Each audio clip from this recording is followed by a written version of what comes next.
आज के लेक्चर में हमने जो प्रीवियस लेक्चर में सीरीज एलसीआर सर्किट के लिए क्यू का जो डबल डिफरेंशिएशन इक्वेशन ऑप्शन किया था उसके सॉल्यूशन के बारे में डिस्कस करेंगे। हम जानते हैं कि ऐसा किसी भी डिफरेंशियल इक्वेशन हो, यहाँ जो क्यू के लिए ये डिफरेंशियल इक्वेशन है, ऐसे इक्वेशन को सोल्व करने के लिए कॉम्प्लेक्स नंबर का यूज किया जाता है। हमने कॉम्प्लेक्स नंबर के बारे में जानकारी का एक वीडियो अलग से मैथमेटिकल फिजिक्स के प्लेलिस्ट में डाला है। अगर जो ये क्यू टाइम का फंक्शन है और ये टाइम के डिपेंडेंट ये क्यू का जो ऐसा कोई फंक्शन हमें मिले और ये फंक्शन अगर ये इक्वेशन को सेटिस्फाई कर सके तो ऐसे फंक्शन को ये डिफरेंशियल इक्वेशन का सॉल्यूशन कहा जाता है। आज हम ये सॉल्यूशन ऑप्शन करने की कोशिश करते हैं। पहले तो आइए हम ये जो इक्वेशन क्यू के लिए है उसको करंट आई के लिए कन्वर्ट कर देते हैं। हम जानते हैं कि current I is equal to charge का रेट यानी कि D Q upon D T लिखा जाएगा।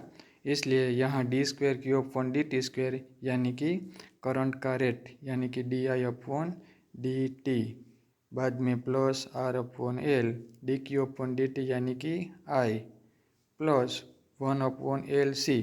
और यहाँ से हम लिख सकते हैं D Q is equal to I D T, और ये मैं इक्वेशन को दोनों साइड इंटीग्रेट कर देता हूँ यानी कि integration D Q is equal to integration I D T, और इंटीग्रेशन डी क्यू यानी कि Q is equal to integration I D T, यानी कि क्यू की जगह में इंटीग्रेशन आई डी टी लिख सकता हूँ is equal to V upon L cos omega T.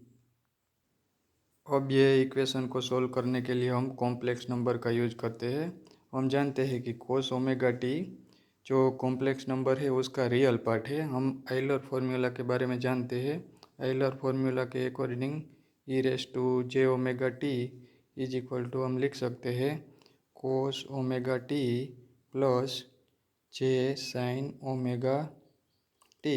यहाँ ये जे साइन ओमेगा टी ये कॉम्प्लेक्स नंबर का इमेजनरी पार्ट है और ये रियल पार्ट है, यानी कि यहाँ जो हमारे इक्वेशन ये है वो रियल पार्ट है, यानी कि हमारा करंट रियल करंट है। इसलिए ये इक्वेशन को सोल्व करने के लिए हमें कॉम्प्लेक्स करंट का यूज करना पड़ेगा, और हम कॉम्प्लेक्स करंट को स्मॉल आई से डिनोट कर देते हैं, यानी कि हम ये इक्वेशन को लिख सकते हैं। अब स्मॉल आई लिखेंगे D I upon D T plus R upon L into I plus 1/LC integration I D T is equal to V M upon L. और अब हम कोस ओमेगा टी की जगह लिखेंगे E raise to J omega T, और Euler formula के according E raise to J omega T is equal to cos omega T जो real part है जो पहले equation plus J sine omega T. हम ये इक्वेशन में देख सकते हैं कि जो ये फंक्शन है E raise to J omega T वो टाइम का हार्मोनिक फंक्शन है। इसलिए जो कॉम्प्लेक्स करंट आई होगा वो भी टाइम का हार्मोनिक फंक्शन ही होगा। इसलिए इसके सॉल्यूशन को हम ऐसे लिख सकते हैं I is equal to I M E raise to J omega T. मैं यहाँ ये इक्वेशन को नंबर 1 दे देता हूँ और ये इक्वेशन को नंबर 2 दे देता हूँ। अब हम ये करंट जो कॉम्प्लेक्स करंट है उसका डिफरेंशिएशन कर देते हैं, यानी कि D I upon D T is equal to ये आई एम कॉन्स्टेंट है इसलिए ऐसे रहेगा। और हम जानते हैं कि एक्सपोनेंशियल फंक्शन का डिफरेंशिएशन टाइम के रिस्पेक्ट में कर रहे हैं, इसलिए यहाँ जो पावर में टाइम के साथ मल्टीप्लिकेशन में है वो जे ओमेगा यहाँ बाहर आ जाएगा, और बाद में ये फंक्शन ऐसे एज इट इज रहेगा E raise to J omega T. उसको मैं नंबर 3 दे देता हूँ, और बाद में हम ये इक्वेशन नंबर 2 का इंटीग्रेशन कर देते हैं, यानी कि integration I D T is equal to ये I M as it is रहेगा। और हम जानते हैं कि एक्सपोनेंशियल फंक्शन का इंटीग्रेशन में वो एज इट इज रहता है जे ओमेगा टी, और टाइम के साथ जो पावर में मल्टीप्लिकेशन में है वो डिनोमिनेटर में आ जाएगा यानी कि जे ओमेगा। उसको मैं इक्वेशन नंबर 4 दे देता हूँ। अब जो हमें ये वैल्यू हमने ऑप्शन की ये 2, 3 और 4 ये सभी वैल्यू को हम ये इक्वेशन नंबर 1 में पुट कर देते हैं। यहाँ di/dt की वैल्यू ये इक्वेशन नंबर 3 में से पुट कर देते हैं। di/dt की जगह हम लिखेंगे im j omega e raise to j omega t plus r/L और complex current I is equal to im e raise to j omega t plus 1/LC और इंटीग्रेशन I dt की जगह हम इक्वेशन 4 में से पुट करेंगे complex current im e raise to j omega t upon j omega is equal to Vm/L e raise to j omega t। हम ये equation में सभी टर्म में देखते हैं। यहाँ e raise to j omega t, e raise to j omega t और e raise to j omega t, ये तीनों टर्म में से कॉमन आ जाएगा और ये e raise to j omega t ये राइट साइड के e raise to j omega t के साथ कट हो जाएगा। इसलिए अब मैं ये इक्वेशन को ऐसे लिख सकता हूँ और मैं im को भी, ये तीनों टर्म में है इसलिए कॉमन ले लेता हूँ। यानी कि यहाँ से im कॉमन ले लिया तो रहा j ओमेगा, यहाँ रहा प्लस r/L और यहाँ रहा प्लस 1/LC और साथ साथ में ये j ओमेगा। यह im कॉमन ले लिया तो यहाँ रहा j ओमेगा और यहाँ r/L और यहाँ 1/LC और j ओमेगा। ये सारे के सारे मैं क्वांटिटी ब्रैकेट में लिख देता हूँ इज इक्वल टू Vm/L। अब मैं ये सारे के सारे इक्वेशन को दोनों साइड इंडक्टेंस L से मल्टीप्लाई कर देता हूँ। इसलिए im यहाँ आ जाएगा j omega L plus L से मल्टीप्लाई करेंगे तो रहेगा प्लस R प्लस यहाँ भी मैं L से मल्टीप्लाई कर देता हूँ इसलिए रहेगा 1/j omega C is equal to Vm। और हम कॉम्प्लेक्स नंबर के आइडेंटिटी जानते हैं 1/j is equal to -j लिख सकते हैं। इसलिए यहाँ 1/j की जगह मैं -j लिख देता हूँ। यानी कि ये इक्वेशन फाइनली हो जाएगा im ब्रैकेट में j omega L plus R minus 1/j की जगह -j upon omega C is equal to Vm। अब मैं ये इक्वेशन को im के लिए लिख देता हूँ। यानी कि complex current im is equal to होगा Vm अपॉन, यहाँ मैं रीअरेंज करके ये टर्म को लिखता हूँ। पहले resistance R plus j omega L minus j upon omega C। ये इक्वेशन को मैं इक्वेशन नंबर 5 दे देता हूँ और हमें जो ये im की वैल्यू मिली, अब मैं ये im की वैल्यू को ये इक्वेशन नंबर 2 में मैं पुट कर देता हूँ। ये इक्वेशन नंबर 2 है I is equal to im e raise to j omega t। यहाँ मैं ये 2 में हमने जो ऑप्शन की im की वैल्यू ये मैं पुट कर देता हूँ तो फाइनली हमें कॉम्प्लेक्स करंट I मिलेगा I is equal to im e raise to j omega t। ये हमारे इक्वेशन नंबर 2 है। यहाँ मैं ये im की जगह ये वैल्यू पुट कर देता हूँ तो फाइनली हमें मिलेगा Vm e raise to j omega t upon R plus j omega L minus j upon omega C। यानी कि complex current I is equal to complex voltage Vm e raise to j omega t upon R plus j omega L minus j upon omega C। हम ये equation से देख सकते हैं कि ये ओम्स का law I is equal to V upon R जैसा ये इक्वेशन है। जैसे DC करंट के लिए I is equal to V upon R है, ऐसे ही AC करंट के लिए complex current is equal to ये कॉम्प्लेक्स वोल्टेज और ये रेजिस्टेंस जैसी एंटिटी हमें मिली। ऐसे जो टाइम वेरिंग AC करंट है, जो टाइम का फंक्शन, उसमें भी ओम्स का लॉ ओबे होता है और ये इक्वेशन हमें कॉम्प्लेक्स करंट और कॉम्प्लेक्स वोल्टेज के बीच में रिलेशन देता है। हमने डिफरेंशियल इक्वेशन का सॉल्यूशन करके जो ये इक्वेशन ऑप्शन किया, हमने प्रीवियस डिस्कस किया कि ये रिलेशन जो कॉम्प्लेक्स करंट और कॉम्प्लेक्स वोल्टेज के बीच में रिलेशन है, ये रिलेशन ओम्स का लॉ जैसा ही है। यानी कि जो DC सर्किट में ये रेजिस्टेंस R जो रोल प्ले करता है, उसी ही रोल यहाँ R प्लस ये जो इंडक्टर है ये उसका समवॉट ये रेजिस्टेंस जैसी क्वांटिटी यहाँ हमें मिली जे ओमेगा एल जो कॉम्प्लेक्स है, और ये कैपेसिटर की जो क्वांटिटी मिली minus J upon omega C.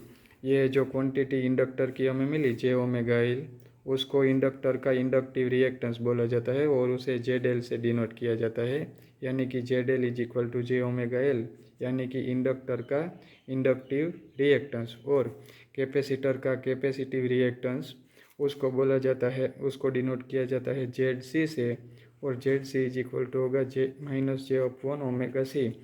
उसको बोलते हैं कैपेसिटर का कैपेसिटिव रिएक्टेंस। ये दोनों क्वांटिटी रेजिस्टर जैसी ही है और उसका डायमेंशन रेजिस्टर के इक्वल ही है और उसका यूनिट भी ओम्स ही है, लेकिन ये जेड एल को इंडक्टर का इंडक्टिव रिएक्टेंस और जेड सी को कैपेसिटर का कैपेसिटिव रिएक्टेंस बोलते हैं। और अगर उसकी वैल्यू के बारे में बात करें तो ये कैपेसिटर के कैपेसिटिव रिएक्टेंस जेड सी की वैल्यू को एक्स सी से डिनोट किया जाता है और उसकी वैल्यू है 1/ओमेगा सी, यानी कि उसकी रियल वैल्यू ये कॉम्प्लेक्स नंबर है। और इंडक्टर का इंडक्टिव रिएक्टेंस की वैल्यू मैग्नीट्यूड के बारे में बात करें तो उसे एक्स एल से डिनोट किया जाता है और एक्स एल के is equal to omega L, यानी कि इंडक्टर का इंडक्टिव रिएक्टेंस उसके एंगुलर फ्रीक्वेंसी के प्रोपोर्शन में, एंगुलर फ्रीक्वेंसी और इंडक्टेंस के प्रोपोर्शन में है, और कैपेसिटर का कैपेसिटिव रिएक्टेंस एंगुलर फ्रीक्वेंसी और कैपेसिटेंस के इन्वर्सली प्रोपोर्शन में है। और ये जो रेजिस्टेंस आर, इंडक्टर एल और कैपेसिटेंस सी, ये तीनों को जो मिलाकर हमें क्वांटिटी मिलती है उसे ये सीरीज एलसीआर सर्किट के लिए उसे इम्पीडेंस जेड कहा जाता है, और जेड इज इक्वल टू होता है ये resistor R plus Z L plus Z C, यानी कि impedance Z is equal to हमें मिलेगा R plus J omega L minus J upon omega C. ये क्वांटिटी जो यहाँ ये डिनोमिनेटर में रेजिस्टर का रोल प्ले कर रही है ये ऐसी सर्किट में, उसे इम्पीडेंस जेड कहा जाता है, यानी कि impedance Z is equal to होगा R plus J omega L minus J upon omega C. हम फाइनली ये इक्वेशन नंबर 6 को ऐसे भी लिख सकते हैं, complex current I is equal to complex voltage V M E raise to J omega T upon जो ये डिनोमिनेटर में सारी की सारी क्वांटिटी है ये इम्पीडेंस जेड। ये तीनों के तीनों कॉम्प्लेक्स है, ये करंट भी कॉम्प्लेक्स है, वोल्टेज भी कॉम्प्लेक्स है, और ये भी ये कॉम्प्लेक्स इम्पीडेंस है। और हम यहाँ कॉम्प्लेक्स नंबर की दो आइडेंटिटी का रिवीजन कर लेते हैं। हम किसी भी कॉम्प्लेक्स नंबर को अगर यहाँ मैं जेड से ही डिनोट कर देता हूँ, Z is equal to X plus J Y से हम डिनोट कर सकते हैं। यहाँ एक्स उसका रियल पार्ट है और ये जे वाई उसका इमेजनरी पार्ट है, और उसके मैग्नीट्यूड को हम जेड इज इक्वल टू ये कॉम्प्लेक्स नंबर को ऐसे भी हम लिख सकते हैं, जेड इज इक्वल टू उसका मैग्नीट्यूड जेड और ई रेस टू मैं यहाँ किसी भी आयोटा थीटा लिख देता हूँ, यानी कि हम कॉम्प्लेक्स नंबर को ऐसे भी लिख सकते हैं और उसका magnitude Z is equal to दिया जाता है X square plus Y square सारा का सारा अंडर रूट। अब हम यहाँ यह बात का यूज करते हैं, यानी कि फाइनली हम लिख सकते हैं current I is equal to V M E raise to J omega T upon ये जेड की जगह मैं लिख देता हूँ उसका मैग्नीट्यूड, और यहाँ मैं ई रेस टू उसका पावर में लिख देता हूँ जे डेल्टा। और अगर मैं ये इक्वेशन में देखूँ तो ये का दोनों का ये बेस सेम है, इसलिए मैं लिख सकता हूँ I is equal to V M upon Z का magnitude E raise to J omega T minus J delta. और यहाँ जो ये इम्पीडेंस जेड का मैग्नीट्यूड है वो होगा Z is equal to R square plus ये दोनों में से जे कॉमन आ जाएगा, इसलिए ओमेगा एल माइनस 1/ओमेगा सी उसका स्क्वेयर, ये जेड का मैग्नीट्यूड होगा। और यहाँ से मैं लिख सकता हूँ I is equal to V M upon Z E raise to ये जो J common omega T minus delta, और उसको मैं लिख सकता हूँ आइलर्स फॉर्मूला का identity according V M upon Z is, और मल्टीप्लिकेशन में ये E raise to J omega T minus delta को आइलर्स की फॉर्मूला के अकॉर्डिंग मैं लिख सकता हूँ cos omega T minus delta plus J sine omega T minus delta. मैं ऐसे भी ये इक्वेशन को लिख सकता हूँ, और ये इक्वेशन को इक्वेशन नंबर 7 दे देता हूँ। हमें जो ये इक्वेशन नंबर 7 मिला ये कॉम्प्लेक्स करंट के लिए है।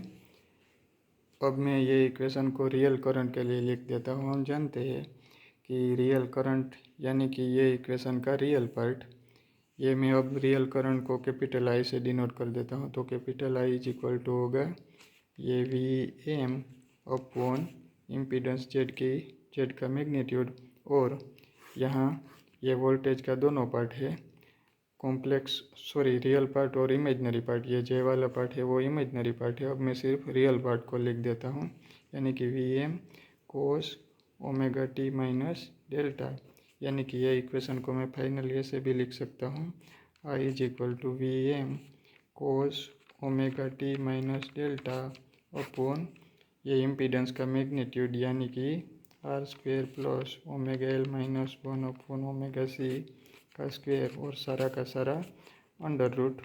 ये जो हमें दोनों इक्वेशन मिले, ये इक्वेशन रियल करंट और रियल वोल्टेज के बीच में हमें रिलेशन देता है, और ये रेजिस्टेंस जैसा सेम ही रोल इम्पीडेंस कर रहा है। हम ये इक्वेशन के से देख सकते हैं कि करंट और वोल्टेज दोनों टाइम का फंक्शन है, और हम वोल्टेज की बात करें तो ये वोल्टेज फेज डिफरेंस डेल्टा से ये करंट से आगे है। यहाँ मैंने दोनों का ऐसा वेव दिखाने की कोशिश की है। ये जो रेड लाइन है वो वोल्टेज का वेव है, और करंट का वेव उससे फेज में ये डेल्टा फेज पीछे है, और ये दोनों टाइम वेरिंग वेव को ऐसे हम हार्मोनिक फंक्शन से रिप्रेजेंट कर सकते हैं।